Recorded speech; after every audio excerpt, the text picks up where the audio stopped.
도시는 늘 냉정했다. 높게 솟은 빌딩의 그림자가 드리워진 도시의 한 구석. 낡고 냄새나는 옥탑방에서 박해운 팍하은은 하루하루를 버텨내고 있었다. 그녀의 삶은 희망 없는 감옥이나 다름없었다. 그녀를 키워준 아버지는 늘 술에 절어 있었고, 계모는 해운을 집안의 모든 자비를 도맡아 하는 하녀처럼 부려먹었다. 계모의 딸, 즉 이복동생인 수지는 해운을 멸시하며 온갖 모욕적인 말을 퍼부었다.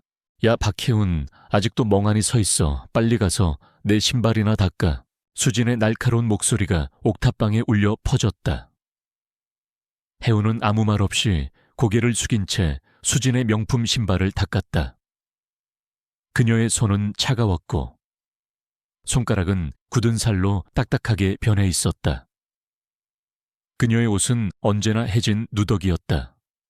해운은 자신의 삶에 대해 한 번도 불평한 적이 없었다. 그녀는 그저 주어진 운명을 묵묵히 받아들이는 듯 보였다. 그날도 해운은 쓰레기통을 뒤지며 고물들을 줍고 있었다.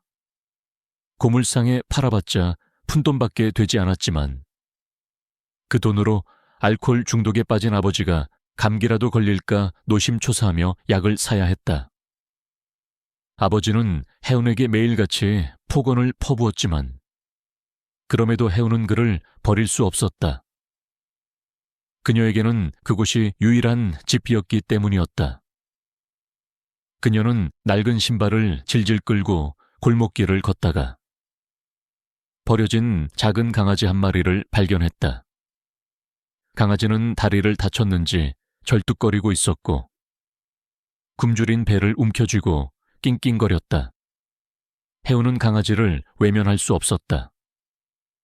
그녀는 오늘 고물상을 들러받은 돈으로 겨우 사 먹을 수 있는 빵 한 조각을 꺼냈다. 그녀 자신도 굶주렸지만 그녀는 망설임 없이 빵 조각을 뜯어 강아지에게 건넸다. 강아지는 해운의 따뜻한 손길에 몸을 떨며 빵을 받아먹었다. 그 순간 해운의 눈은 마치 엄마의 눈처럼 따뜻하게 빛났다. 이 작은 행동은 그녀의 내면이 얼마나 순수하고 따뜻한지를 보여주는 소중한 순간이었다. 그녀는 언제나 목에 걸고 다니는 낡은 목걸이를 만지작거렸다. 목걸이는 흑빛으로 변했지만 중앙의 꽃 모양 장식은 여전히 반짝거렸다. 이 목걸이는 그녀의 어머니가 마지막으로 남겨준 유일한 유품이었다. 해운은 목걸이를 품에 넣으며 자신의 목에 자리한 희미한 흉터를 만졌다. 그녀는 흉터가 왜 있는지 알지 못했다. 그저 어릴 때부터 있었다는 것을 어렴풋이 기억할 뿐이었다. 그 목걸이와 흉터는 그녀의 잃어버린 과거를 상징하는 유일한 단서였지만 그녀는 그 의미를 알지 못했다. 밤이 깊어지고 해운은 아버지의 약을 사들고 집으로 돌아왔다. 옥탑방 문을 열자 시끄러운 술자리 소리와 함께 계모의 날카로운 목소리가 들려왔다. 계모는 거실에 앉아 손님들과 이야기를 나누고 있었고 아버지는 술에 취해 비틀거리고 있었다. 요이, 박해운 이제 왔냐? 꼴 보기 싫은데. 왜 이렇게 늦게 와? 계모는 해운을 보자마자 멸시 가득한 눈빛으로 쏘아붙였다. 해운은 고개를 숙인 채 아버지에게 다가가 약을 건넸다. 아바, 약 드세요? 무슨 약이까? 감기약은 필요 없어. 내가 필요한 건 돈이야, 돈. 아버지는 약 봉지를 바닥에 내던지고 소리쳤다. 그때 낯선 남자들이 옥탑방으로 들어섰다. 그들의 얼굴에는 험상궂은 인상이 가득했고 그들의 눈은 돈을 쫓는 맹수처럼 번들거렸다. 그들은 사채업자들이었다. 아이고, 사모님, 저희 돈은 언제 갚으실 겁니까? 이젠 더 이상 기다릴 수 없습니다. 계모는 그들을 보고 겁에 질린 표정을 지었다. 아저씨, 왜 이러세요? 저희한테 돈이 어디 있다고. 좀만 더 기다려주세요. 대여 이상 못 기다려 이자를 쳐서 5천만 원이야. 당장 내놔. 사채업자들의 목소리가 커지자 아버지는 그들에게 무릎을 꿇고 애원했다. 한 번만 봐주세요. 저희가 어떻게든 구해볼게요. 하하, 구해. 너희한테는 이 여자가 있잖아. 사채업자는 해운을 손가락으로 가리켰다. 해운은 당황한 표정으로 그들을 쳐다보았다. 우리 쪽에서 운영하는 유흥업소에 팔면 이자까지 쳐서 1억도 받을 수 있을 것 같은데 이 여자는 이쁘장하게 생겨서 꽤나 비싸게 팔릴 것 같거든. 사채업자의 말에 해운은 온몸이 얼어붙는 것을 느꼈다. 그녀는 충격에 질린 표정으로 아버지와 계모를 번갈아 쳐다보았다. 그들의 얼굴에는 미안함 대신 탐욕이 가득했다. 그래요. 이 아이를 데려가세요. 대신 저희 빚은 없는 걸로 해주세요. 계모는 사채업자들에게 해운을 팔아넘겼다.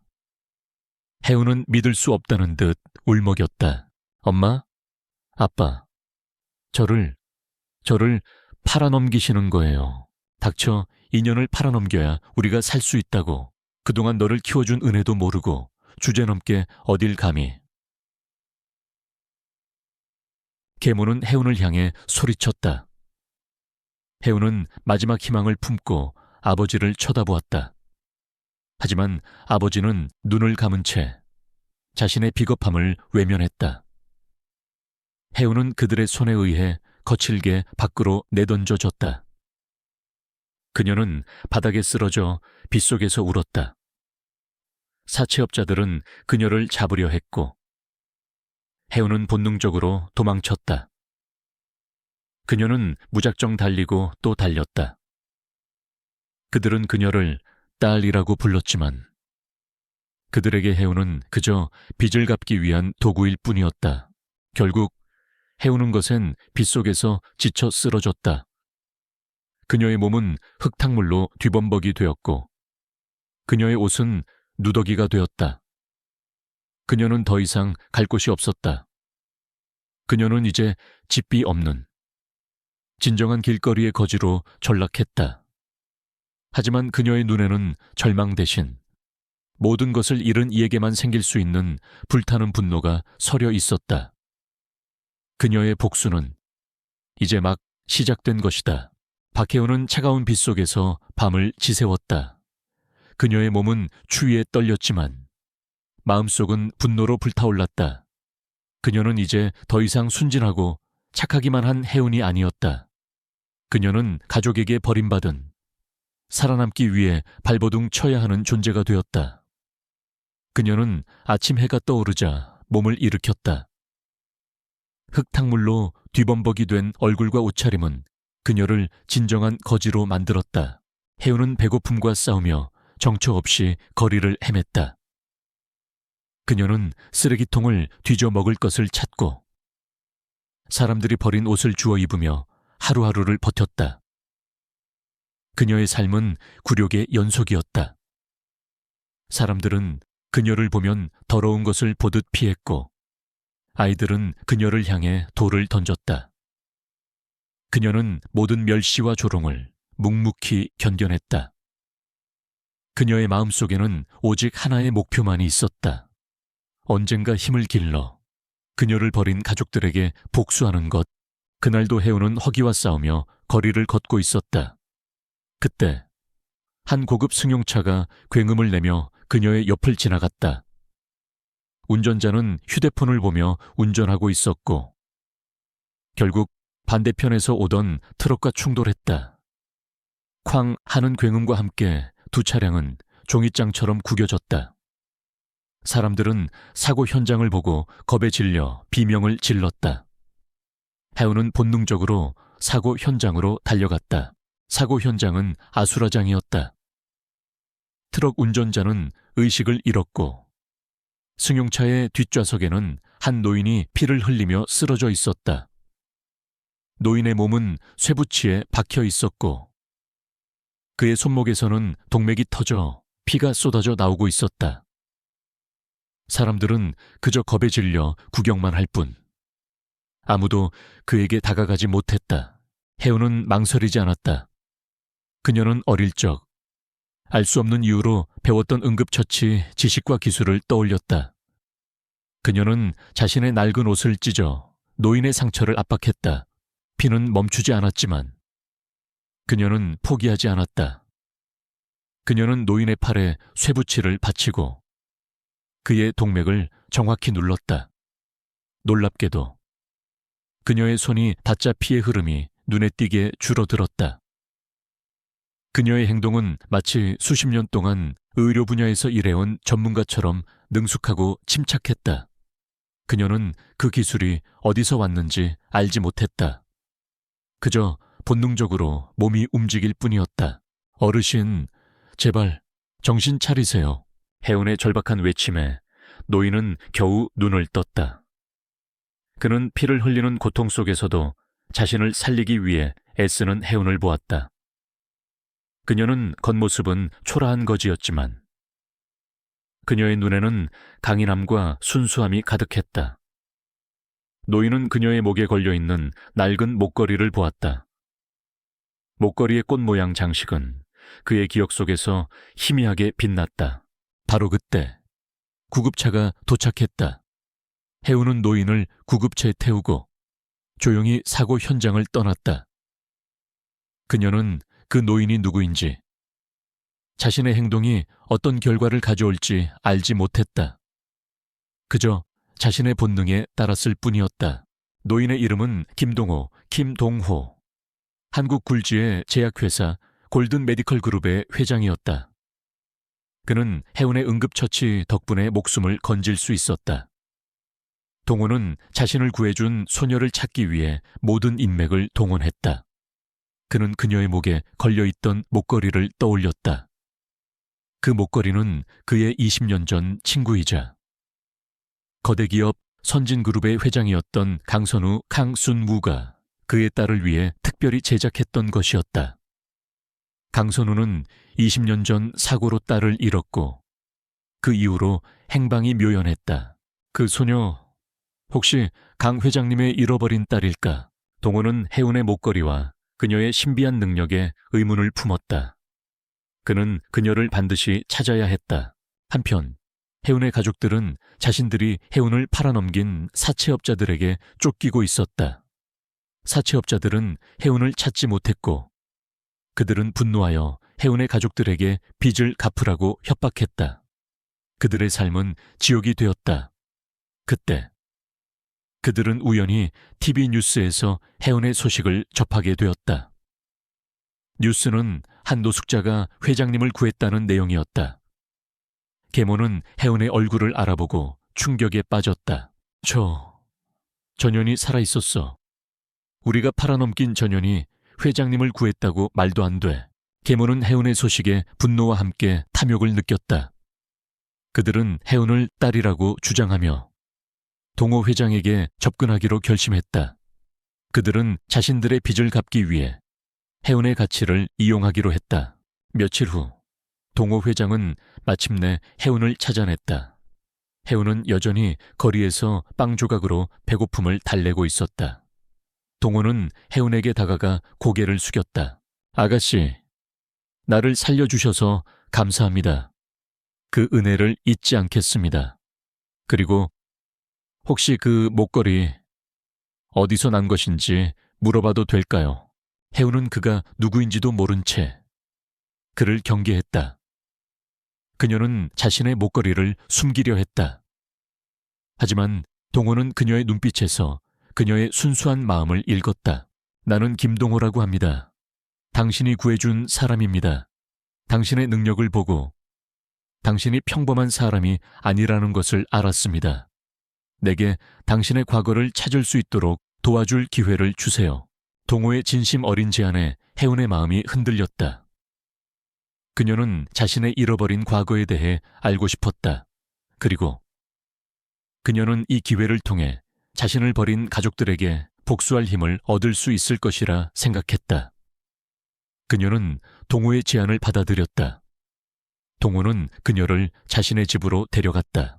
그녀의 몸은 깨끗하게 씻겨졌고 그녀는 새 옷을 입었다. 그녀의 얼굴은 더 이상 더럽지 않았다. 그녀의 눈은 과거의 고통 대신 새로운 희망과 복수심으로 빛나고 있었다. 그녀는 이제 더 이상 길거리의 거지가 아니었다.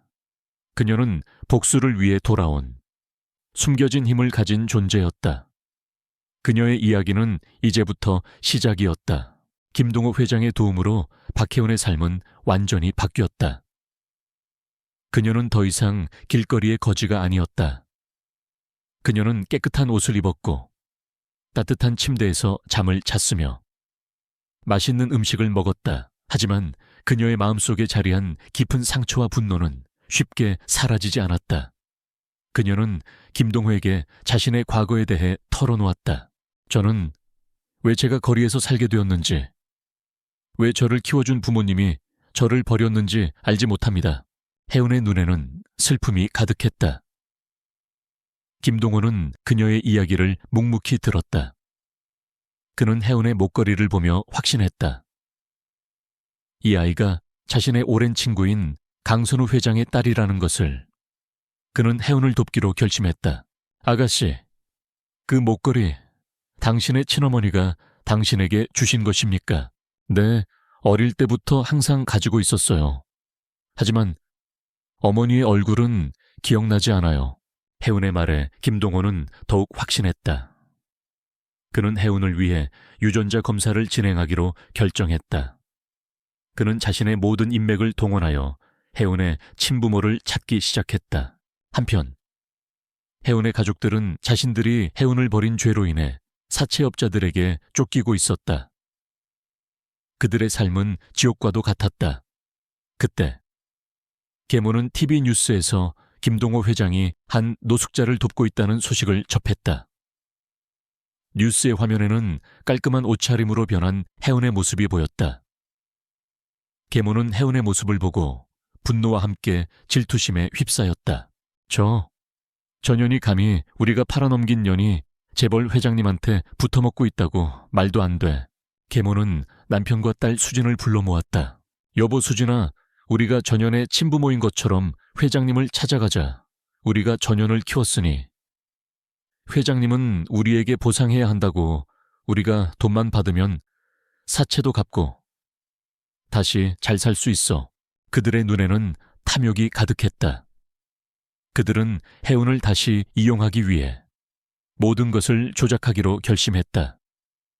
그들은 가짜 사진을 만들고 가짜 증언을 준비했다. 그들은 자신들의 거짓말이 완벽하다고 생각했다. 며칠 후 혜은은 김동호와 함께 한 레스토랑에서 저녁 식사를 하고 있었다. 혜은은 오랜만에 맛있는 음식을 먹으며 행복해했다. 그때 혜은의 가족들이 레스토랑으로 들이닥쳤다. 혜은아, 내 딸, 그동안 어디 있었니? 엄마가 얼마나 걱정했는지 알아. 계모는 혜은에게 달려와 눈물을 흘렸다. 그녀의 눈물은 거짓이었지만 혜은의 마음을 흔들기에는 충분했다. 혜은은 놀라 굳어버렸다. 이 엄마, 네가 왜 여기에 있어? 감히 우리 딸을 납치한 거야. 계모는 김동호를 향해 소리쳤다. 김동호는 그녀의 뻔뻔함에 어이가 없었다. 그는 그들의 거짓말을 꿰뚫어 보았다. 이게 무슨 짓입니까? 당신들이 이 아이를 팔아넘긴 것을 모를 줄 압니까? 무슨 소리예요? 이 아이는 우리 딸이라고요. 회장님이 우리 딸을 꼬드겨서 돈을 주려고 하는 거겠죠. 당장 우리 딸을 내놓으세요. 계모는 사람들 앞에서 소란을 피웠다. 혜은은 그들의 뻔뻔함에 치가 떨렸다. 그녀는 그들이 자신을 사랑해서 찾아온 것이 아니라는 것을 알고 있었다. 그들은 그저 돈을 원할 뿐이었다. 닥쳐, 당신들은 내 부모가 아니야. 혜은은 소리쳤다. 그녀의 눈에는 분노와 함께 슬픔이 가득했다. 무서운 소리야. 우리가 너를 얼마나 힘들게 키웠는데 우리가 없었으면 넌 진작에 죽었을 거야. 네가 지금 재벌 회장님한테 붙어먹으니까 우리가 부끄러워. 계모의 말은 혜은의 마음을 찔렀다. 혜은은 그동안 자신이 겪었던 모든 굴욕과 고통을 떠올렸다. 그녀는 그들에게 복수하기로 결심했다. 그녀는 김동호에게 고개를 숙였다. 회장님, 이들은 저를 이용하려 합니다. 하지만 저는 그들에게 모든 것을 되갚아주고 싶습니다.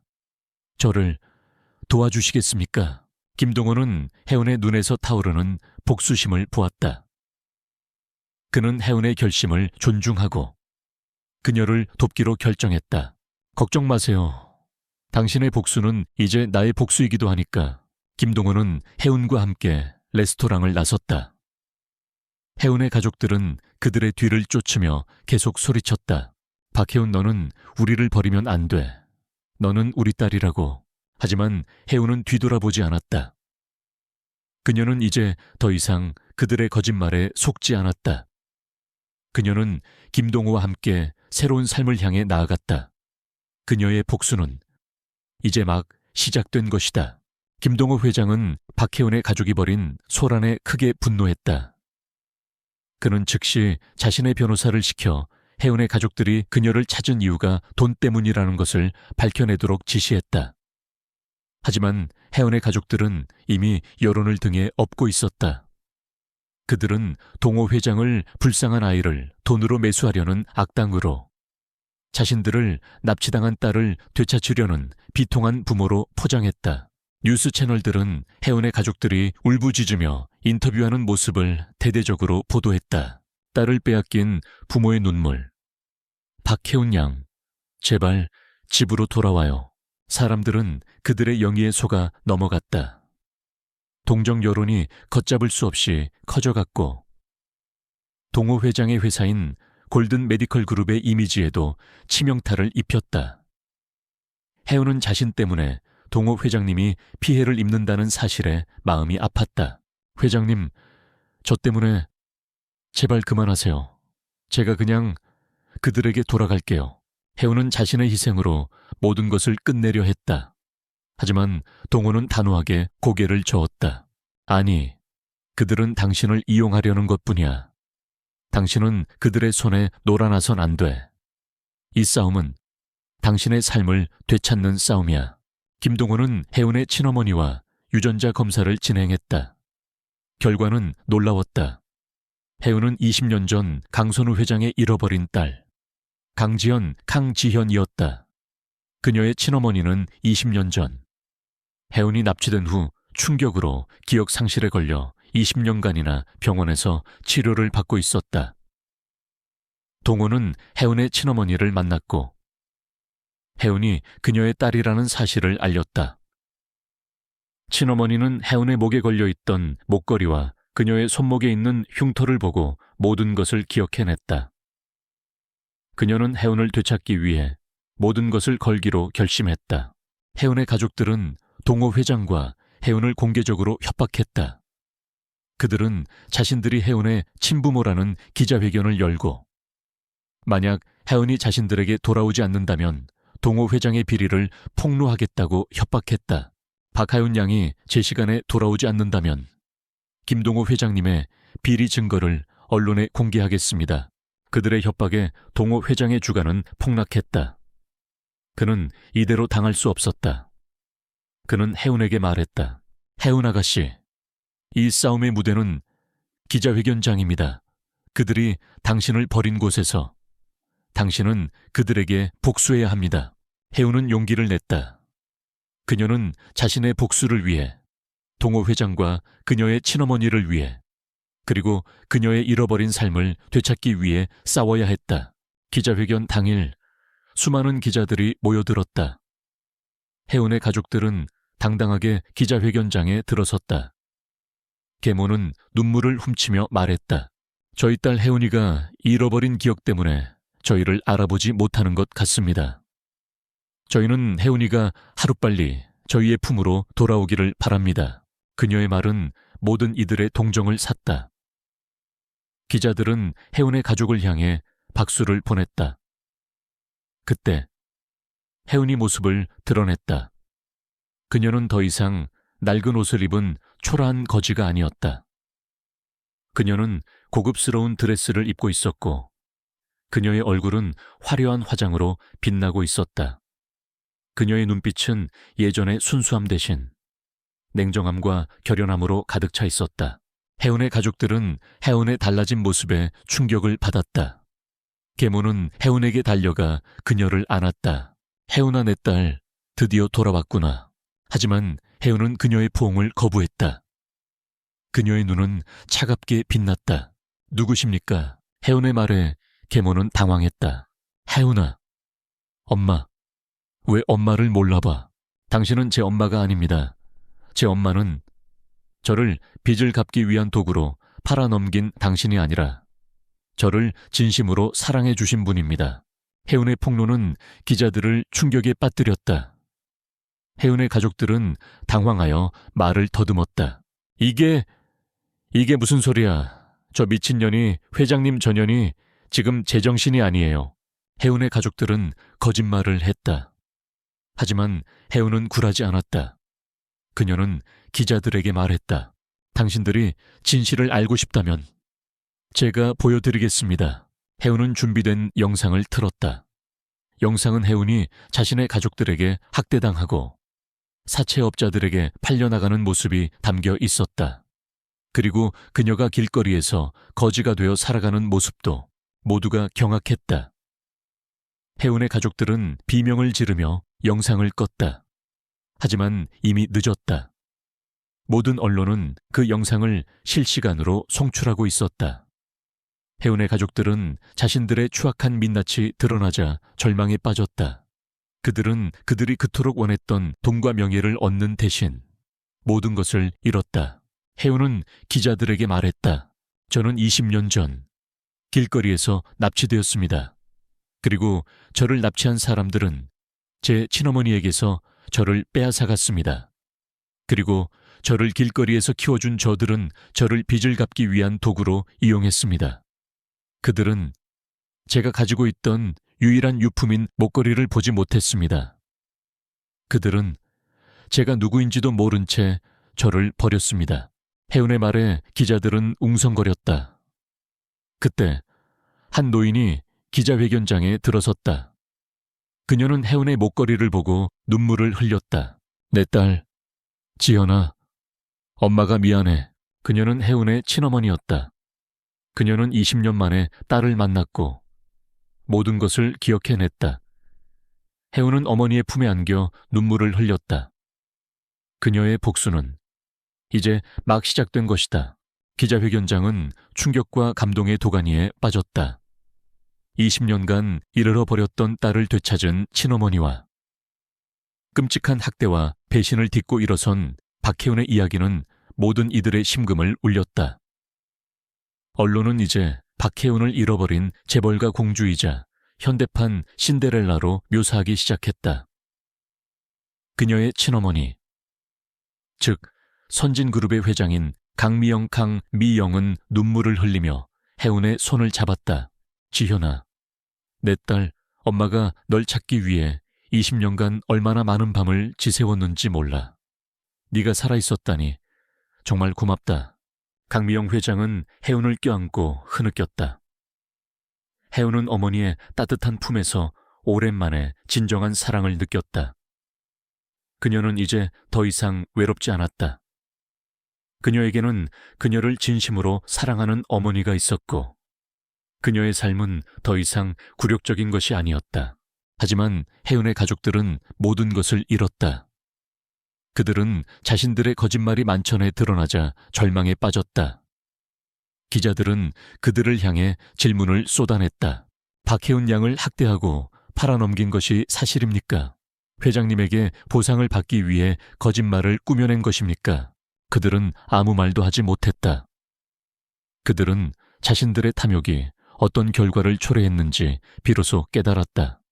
그때 혜운은 마이크를 잡고 그들을 똑바로 쳐다보며 말했다. 이들은 저를 박혜운이라고 불렀습니다. 그리고 저에게 딸이라고 말했습니다. 하지만 이들은 저를 딸로 생각하지 않았습니다. 이들은 저를 그저 돈을 벌기 위한 도구로 생각했습니다. 저는 이들에게 아버지, 어머니라는 단어를 쓰는 것조차 부끄럽습니다. 혜운의 말은 차갑고 단호했다. 그녀의 눈빛은 그들을 향한 분노와 경멸로 가득 차 있었다. 계모는 혜운의 말에 비명을 질렀다. 인연이 감히 우리가 너를 얼마나 힘들게 키웠는데. 하지만 그녀의 절규는 아무에게도 통하지 않았다. 이미 모든 이들은 그들의 추악한 민낯을 보았기 때문이었다. 해운의 가족들은 경찰에 의해 체포되었다. 그들은 자신들의 죄에 대한 대가를 치르게 될 것이었다. 그들은 자신들이 굴욕을 주었던 한 소녀의 손에 의해 모든 것을 잃었다. 기자회견이 끝난 후 해운은 어머니의 품에 안겨 호텔 스위트룸으로 돌아왔다. 그녀는 그제야 긴장이 풀렸는지 몸을 가누지 못했다. 강미영 회장은 딸을 따뜻하게 위로했다. 지현아, 이젠 괜찮아. 엄마가 널 지켜줄게. 그 누구도 널 함부로 대하지 못할 거야. 해운은 어머니의 품에서 울음을 터뜨렸다. 그동안 쌓였던 모든 슬픔과 고통이 한꺼번에 터져 나왔다. 그녀의 눈물은 더 이상 절망의 눈물이 아니었다. 그것은 치유와 새로운 시작의 눈물이었다. 그날 밤, 해운은 오랜만에 따뜻한 침대에 누웠다.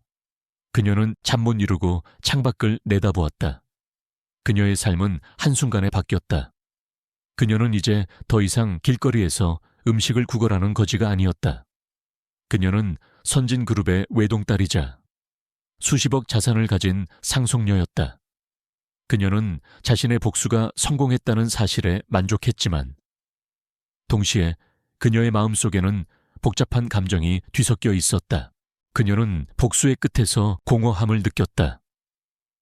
복수가 끝난 후 그녀는 무엇을 해야 할지 알 수 없었다. 그때 어머니인 강미영 회장이 방으로 들어왔다. 지현아, 괜찮니? 해운은 어머니의 손을 잡았다. 어머니, 제가 복수를 위해 그들을 무너뜨렸지만 제 마음이 왜 이렇게 허전한지 모르겠어요. 강미영 회장은 딸의 머리를 쓰다듬으며 말했다. 복수는 당신을 자유롭게 하는 것이 아니야. 복수는 당신을 더 큰 감옥에 가두는 것과 같지.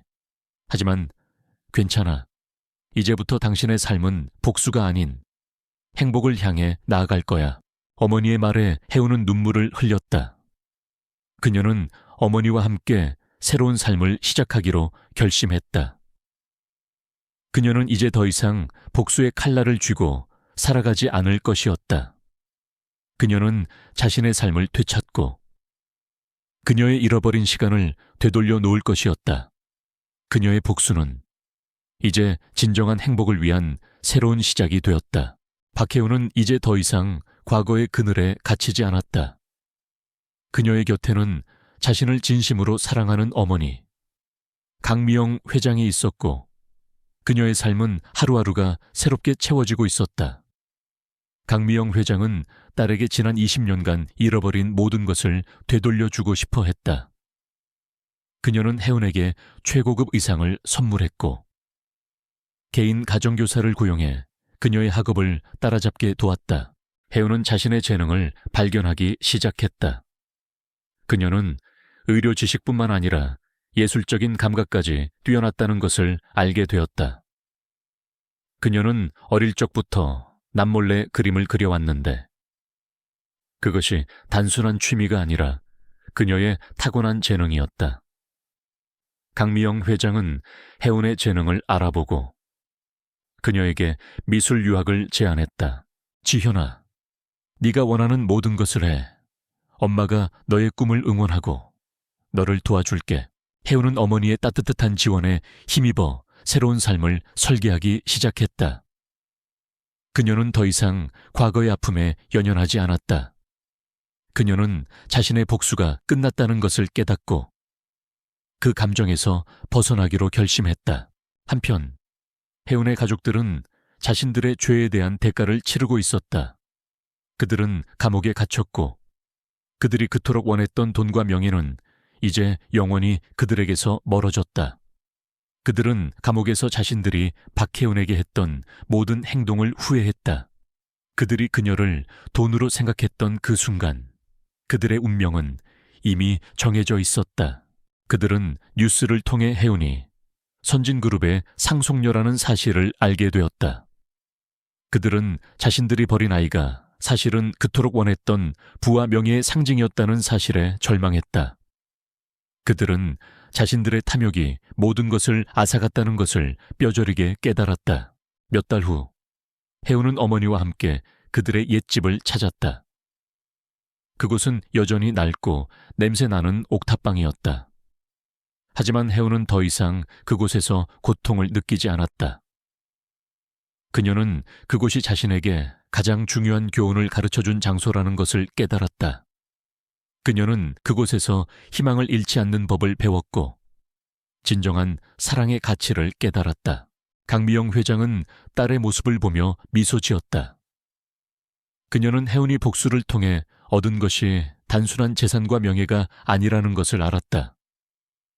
그녀는 복수를 통해 진정한 자신을 되찾았다. 엄마, 저는 이 집을 사고 싶어요. 그리고 이곳을 아이들을 위한 공간으로 만들고 싶어요. 저처럼 버림받거나 학대받는 아이들을 위한 쉼터를 만들어서 그들이 다시 희망을 가질 수 있도록 돕고 싶어요. 혜운의 말에 강미영 회장은 눈물을 글썽였다. 그녀는 딸의 따뜻한 마음에 감동했다. 그녀는 딸이 복수를 통해 더욱 아름다운 사람으로 변했다는 것을 깨달았다. 그녀는 혜운을 위해 모든 것을 지원했다. 그들은 낡은 옥탑방을 사들여 두 번째 봄이라는 이름의 쉼터를 만들었다. 그곳에는 아이들이 자유롭게 뛰어놀 수 있는 넓은 마당이 있었고 따뜻한 방과 맛있는 음식이 준비되어 있었다. 그곳은 혜운이 겪었던 아픔을 치유하는 공간이자 다른 아이들에게 희망을 전하는 공간이 되었다. 혜운은 쉼터의 원장으로 봉사하며 아이들을 돌보았다. 그녀는 아이들의 상처를 보듬고 그들에게 희망을 주었다. 그녀는 자신의 잃어버린 시간을 되찾는 것처럼 아이들의 잃어버린 시간을 되돌려주고 싶었다. 그녀는 언론과의 인터뷰에서 다음과 같이 말했다. 저는 한때 모든 것을 잃었습니다. 하지만 저는 잃어버린 모든 것을 통해 진정한 사랑과 희망을 찾았습니다. 저는 제가 겪었던 아픔이 헛되지 않도록 다른 이들에게 희망을 전하고 싶습니다. 저를 거지라고 불렀던 그들에게 감사합니다. 그들이 없었다면 저는 아직도 저의 진정한 모습을 찾지 못했을 테니까요. 혜운의 이야기는 모든 사람들에게 깊은 감동을 주었다. 그녀의 진심은 사람들의 마음을 움직였고 그녀의 선한 영향력은 사회 전체에 퍼져나갔다. 혜운은 이제 더 이상 과거의 그림자에 갇힌 존재가 아니었다. 그녀는 스스로의 힘으로 자신의 운명을 개척하고 다른 이들의 삶에 희망을 불어넣는 진정한 영웅이 되었다. 그녀의 삶은 이제부터가 시작이었다. 몇 년의 시간이 흘렀다. 박혜운은 이제 강지연, 강지현이라는 본명을 되찾고 선진그룹의 후계자이자 두 번째 봄, 재단의 이사장으로서 눈부신 성장을 이뤘다. 그녀의 삶은 과거의 굴욕과는 거리가 먼 존경과 사랑으로 가득한 삶이었다. 그녀의 이야기는 수많은 이들에게 희망을 전하는 전설이 되었다. 강미영 회장은 딸이 스스로의 힘으로 이룬 성과를 보며 뿌듯해했다. 혜운은 어머니의 사업을 물려받는 것 외에도 자신의 재능을 살려 사회에 기여하고 있었다. 그녀가 직접 디자인하고 만든 예술 작품들은 경매를 통해 곡에 팔렸고 그 수익금 전액은 재단에 기부되었다. 그녀의 예술은 단순한 아름다움을 넘어 아픔을 딛고 일어선 한 인간의 강인함을 담고 있었다. 혜운의 가족들은 감옥에서 자신들의 죄를 뉘우치고 있었다.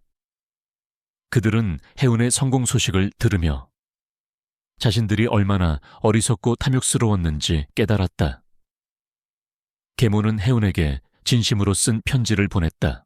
혜운아, 네가 얼마나 힘들었을지 이제야 비로소 깨달았구나. 우리의 탐욕이 너를 지옥으로 밀어넣었어.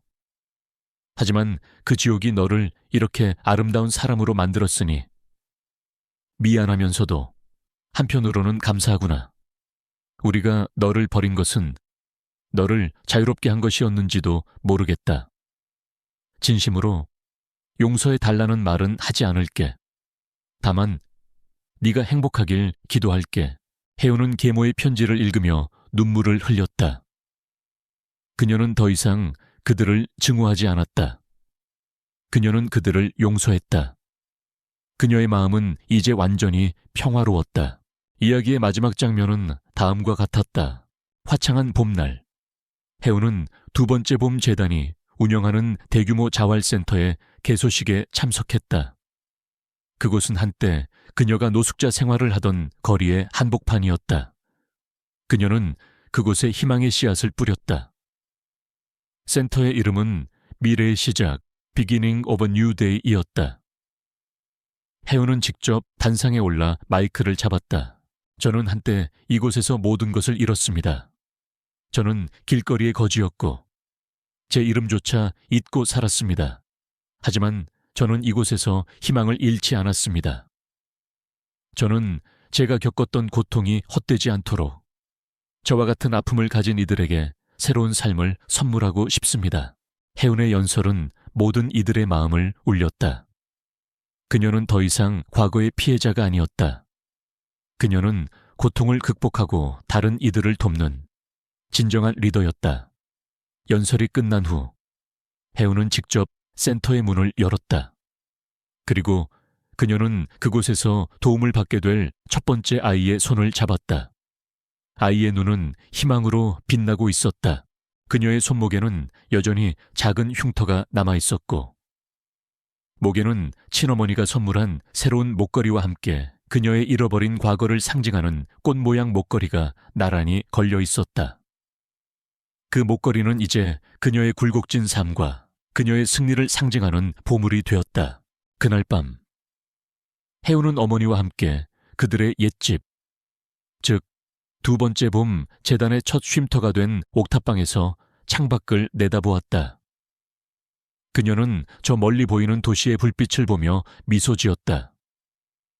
그녀의 삶은 한때 흙탕물에 뒹굴었지만 이제는 세상을 밝히는 아름다운 빛이 되었다. 그녀는 복수를 통해 모든 것을 되찾았지만 그녀의 진정한 승리는 복수를 넘어선 용서와 사랑이었다. 그녀는 어머니의 손을 잡고 조용히 말했다. 엄마, 이제야 알 것 같아요. 제 삶의 봄은 이제 시작이에요. 결말 유튜브 스타일 엔딩. 여러분, 오늘 이야기는 어떠셨나요? 박해운의 이야기는 우리에게 진정한 용서와 희망의 힘을 보여줍니다.